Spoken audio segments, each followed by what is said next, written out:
Good morning. I'm Olivia Hollaus for Boca magazine, and it's time for another coffee break with Ged Lawyers. We are joined by Managing Partner Marius Ged. Hi, Marty. So nice to see you. Great to see you, Olivia, and good morning to you too. Good morning. How's your week going? Week's going great. Good week. Good. We'd like to hear that. So today's topic is on the proposed House bill that will modify homeowners insurance in the state of Florida. There's been a lot of action about this specific bill. So please give us some background.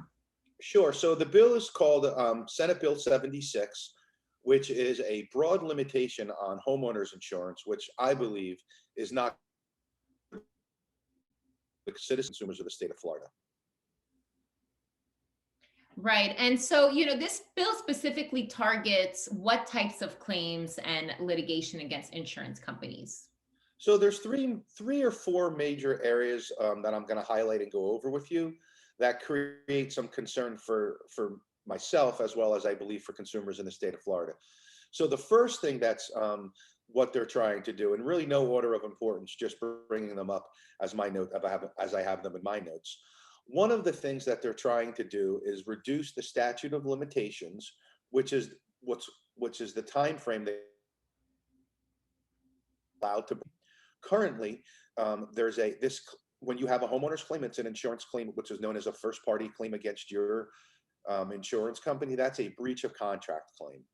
And pursuant to Florida currently, there's a 5-year statute of limitations to bring that claim. What they're trying to do is reduce it to 2 years. So any claim that you have, which would be protected under that 5-year statute of limitations, they're trying to reduce it to 2 years. Furthermore, there's a current law on the books right now which states that you have to give 3 years notice if it's a hurricane claim. So they're trying to reduce that as well to years. So in the essence, they're trying to shrink that 5-year period to make a claim and reduce it to 2 years. Secondly, and more importantly, that I think is one of the biggest provisions of this bill, is that they're trying to put a limitation based on age of your roof. So for example, they're trying to create an option to allow a consumer to really provide less coverage for themselves based on the age of their roof. So for example, if you have a roof that's older than 10 years old, you can elect for less than full coverage, and that would only cover a percentage of your claim. The problem with that is people always want to save premiums and want to pay less, but in the event that happens, that's when you really need the insurance, and then that's where most people don't have just $20,000, $30,000 laying around to fix their roof.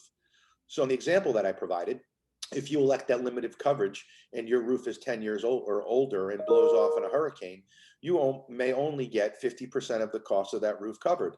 You may not know that, and that means you'll have to pay out of pocket the additional 50%. So that's a big deal. And we're trying to make sure people understand that. Also, what they're trying to do is they're trying to provide a notice requirement, which basically in some states that you have to give a demand to the insurance company to allow them another 60 days before you initiate litigation, meaning filing a lawsuit. And what that does is that gives the insurance company another 60 to 90 days to basically sit on the claim to potentially readjust it or reinspect it. But you can't do anything at that point, which will mean slower payment of claims because you cannot have access to the courts until that 90-day period is up.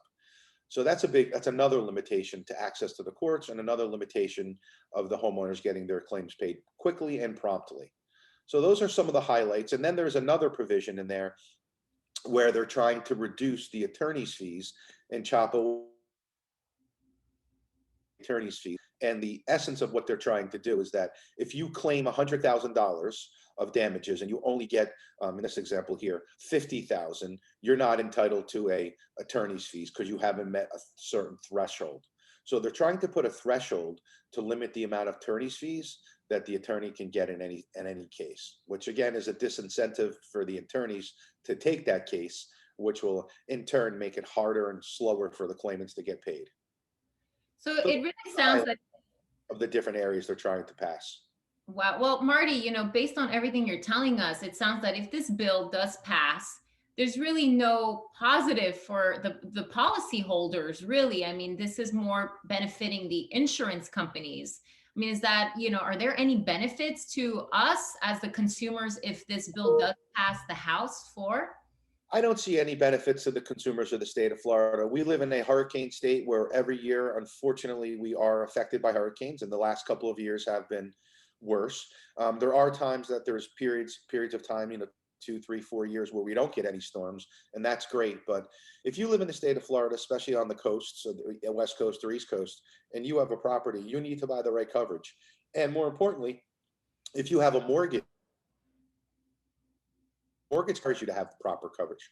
So it's interesting to see how these financial institutions, how this will interplay with the financial institutions and the mortgage companies that lend you based on having proper coverage.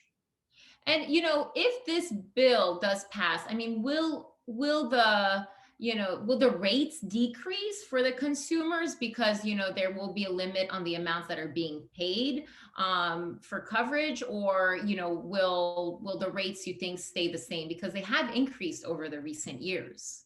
So I've never seen my homeowners go down in 19 years that I've lived in Florida. Every single year it goes up. So they may cloak this as premium.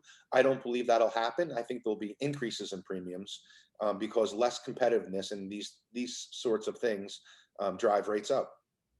Right. And this bill actually recently passed the Republican-controlled Senate in Florida, and I think it passed 27-13.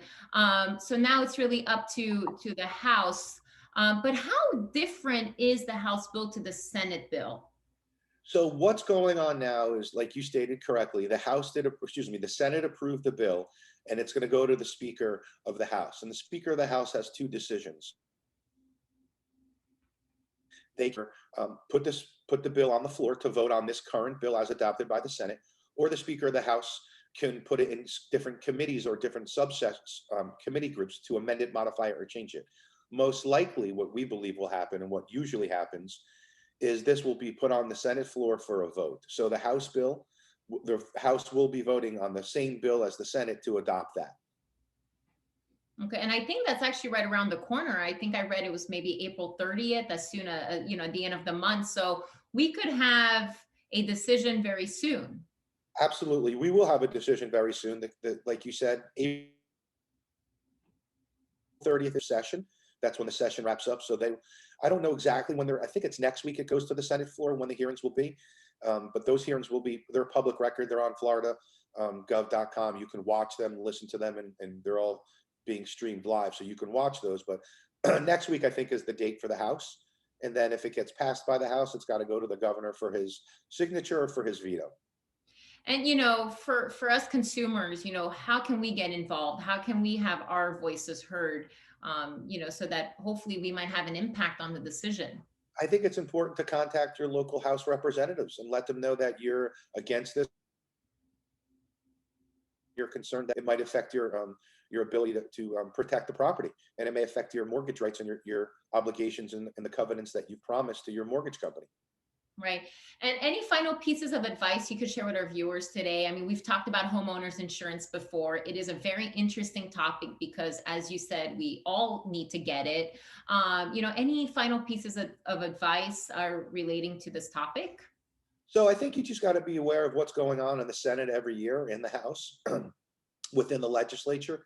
It's extremely important to be active and know what's going on. Putting your head in the sand and kind of saying, I don't know, or don't care, doesn't really help anyone else. So like you've noticed, we're very acutely aware of all the different bills that are in the House and in the Senate because they affect every one of us in different ways. So it's important to be abreast of all those different issues. And on top of And how involved are you and Ged Lawyers, in terms of being active and, basically being in touch with, our political environment? We're very active. Our firm is very politically active, and we're obviously involved with a lot of the different senators and different state representatives. And a lot of times we're in Tallahassee to let them know about these issues and to let them hear from the grassroots of the people of how this affects them, what these bills mean in reality, and what is the potential outcome of these bills if they pass. And just think about it. We're up there a lot in Tallahassee meeting with the different senators and reps.